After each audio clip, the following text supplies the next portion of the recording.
How to log WhatsApp with password. Hello everyone, welcome to this channel. I'm Emily and I'm here to help you out today. So without any delay, let's get started. So first of all, launch the settings application on your device, and as you launch the settings application, scroll down and tap on the apps section.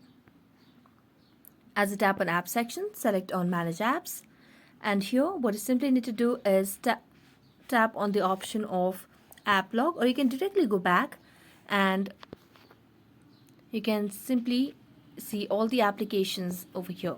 Now, if you want to log WhatsApp, you can simply scroll down and search for WhatsApp and toggle on this option of app log. So when you do that, so if you want to launch WhatsApp, you just have to enter the password to get in WhatsApp. So that's how you log WhatsApp with password. So thank you so much for watching this video. If you enjoyed watching it, don't forget to like, subscribe and hit the bell notification for more updates.